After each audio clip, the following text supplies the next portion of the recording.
Gula,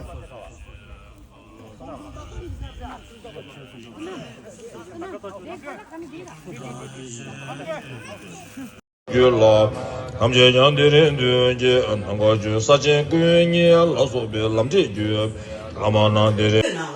Any those two such are the check down. That the thing, not to dare to sit in it.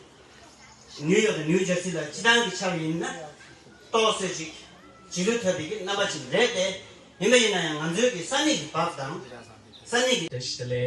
And I'd like to say 안녕하세요 to everybody. Thank you for having me and Olaf for your kind invitation. I won't keep all of you long. It's a very hot day, and I really also very much appreciate all of you for coming in today. As my Tibetan is extremely limited, I will keep my speech in English.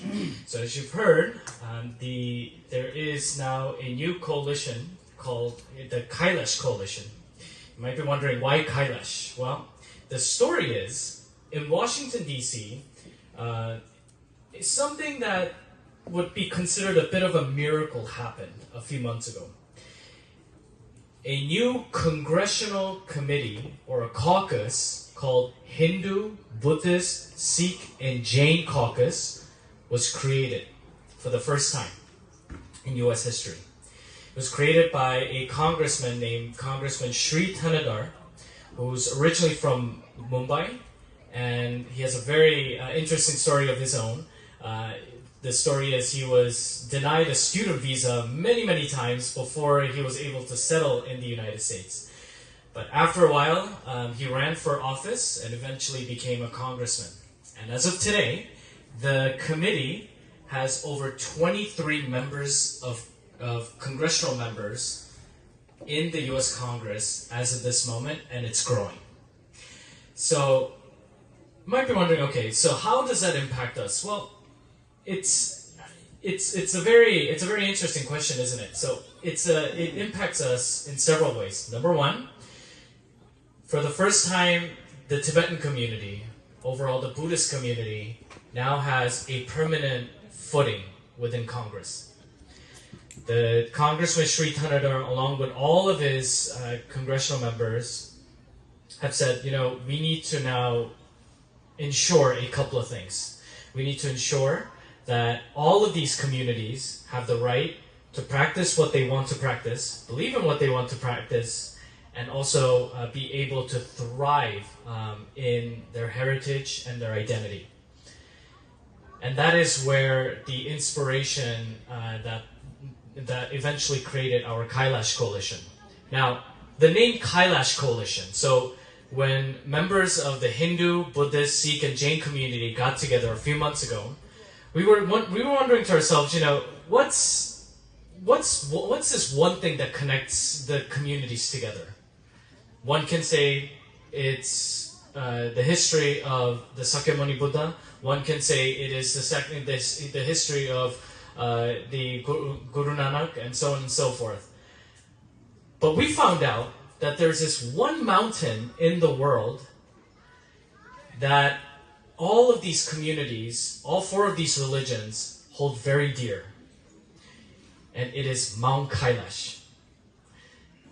Hindus believe that the god Shiva lives over there. And for Tibetans, and for many other Buddhists, by the way, believe Kailash is a very holy mountain for a number of reasons. Jains and Sikhs as well. So we decided, well, why don't we come together and call ourselves the Kailash Coalition? But that's not the only reason. The other reason why we came together as a Kailash Coalition was because of the simple fact that the Tibetan issue is therefore very much of a dear issue for all of us.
Thank you.